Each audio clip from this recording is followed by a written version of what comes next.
Europe has been asleep for 30 years. It was a deep, peaceful, and cozy sleep under a protective security umbrella that everyone once firmly believed would last forever. But now, in the year 2026, that umbrella has been violently ripped to shreds for good. Many people still desperately hope that they can just hit the pause button and somehow go back to the way things were in 2021. That trade and diplomacy will once again become our primary defense. But that is the most dangerous trap of all, the illusion of safety. Today, we are going to ask an uncomfortable question. Does Russia have a real chance to win, not on TV shows, but in the cold logic of a war of attrition? You are on the Alex Lin channel, and today we will analyze why the old institutions no longer work, and what the architecture of resistance that can effectively halt the machine of aggression might actually look like in practice. This is not a weather forecast, it is a survival analysis. Welcome to the real world.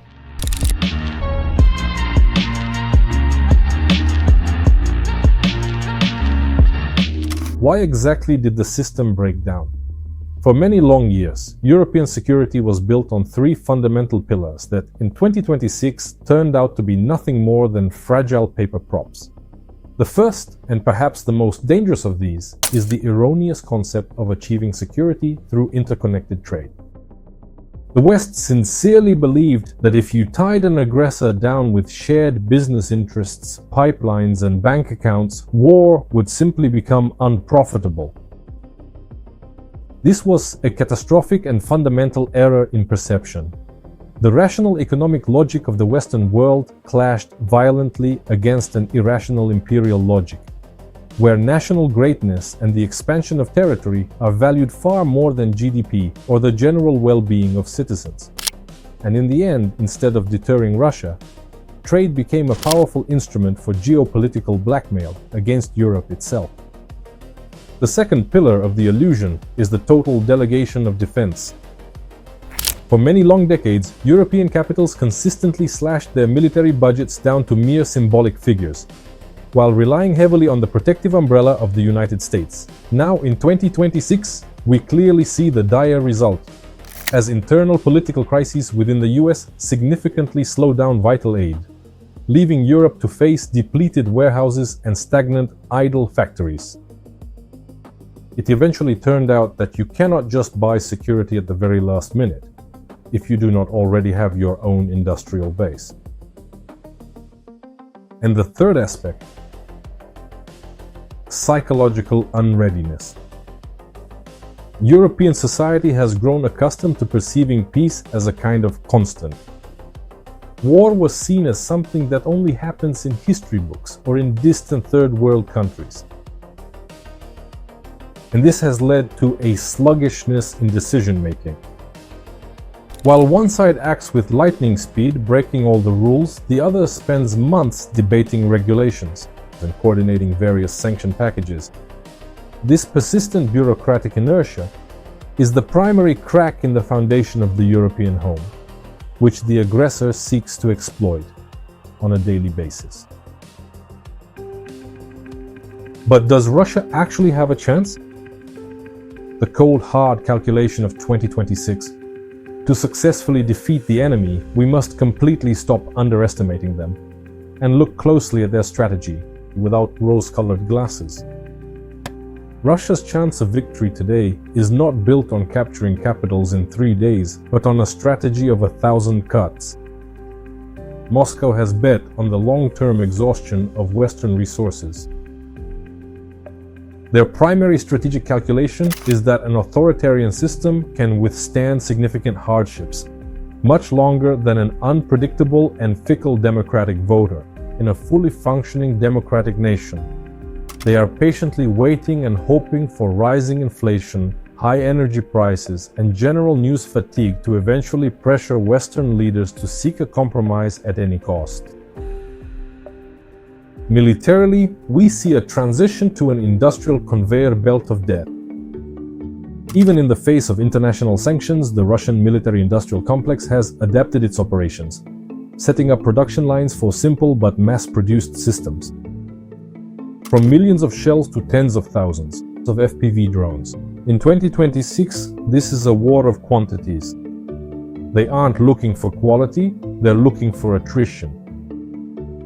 This strategic tactic of infiltration by small groups, fully supported by total drone dominance, allows them to gradually yet surely shift the front line.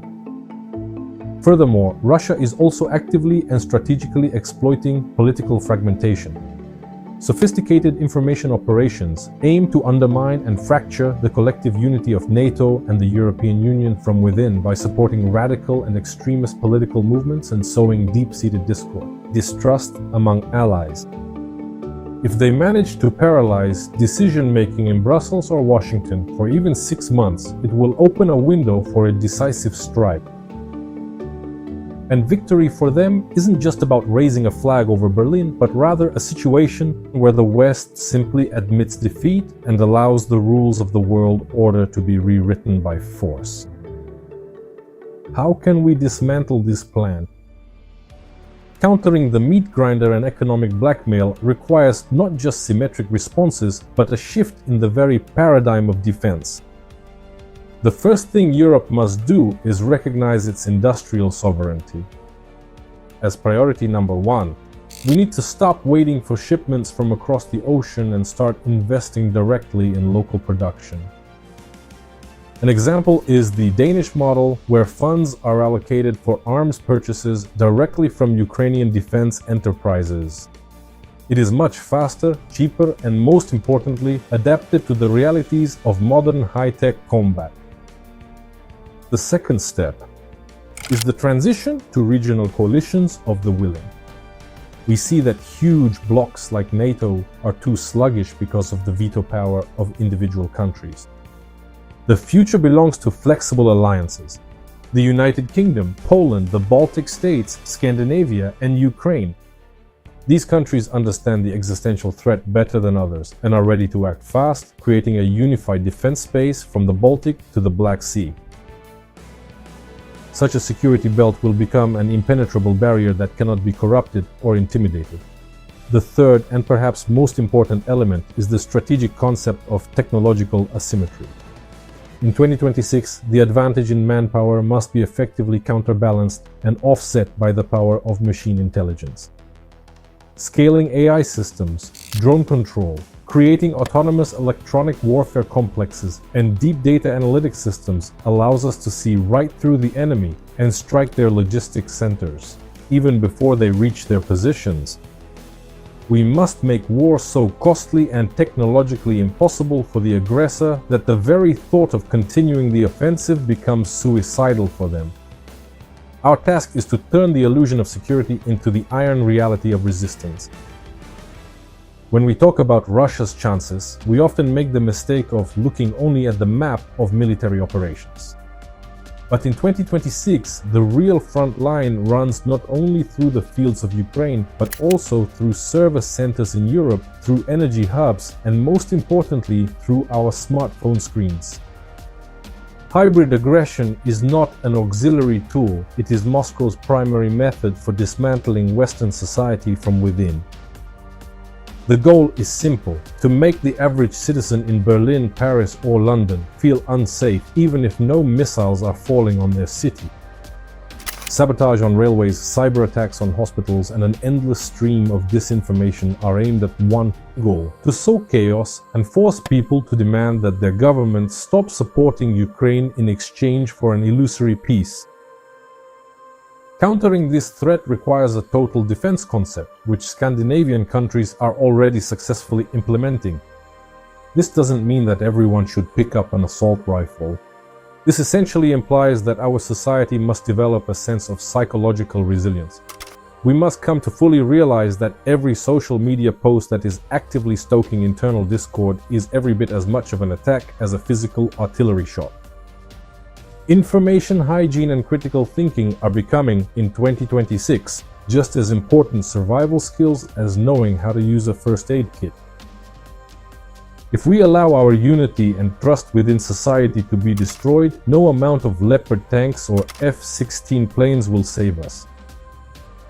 Real victory over the aggressor. It starts with the understanding that we are all active participants in this fundamental defense, no matter where we are in the world. To sum up, we must admit the bitter truth. The era of uninterrupted peace and stability in which Europe lived for the last decade is now officially over.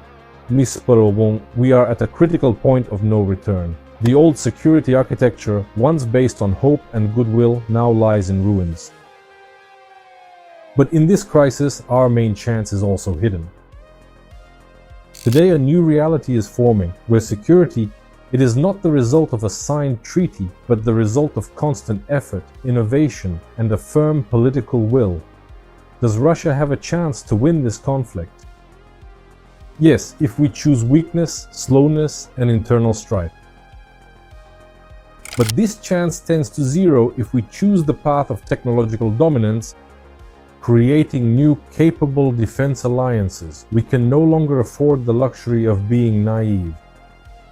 The world of 2026 is a harsh place that respects only strength and determination. But strength is not just the caliber of guns. It is our ability to adapt, our readiness to stand for our values, and our ability to see the truth through the fog of hybrid war. We didn't choose this time, but this time chose us, so that we finally build real ironclad security that cannot be shaken. This will be a long and difficult path, but it is the only path that leads to real peace, not to its temporary illusion.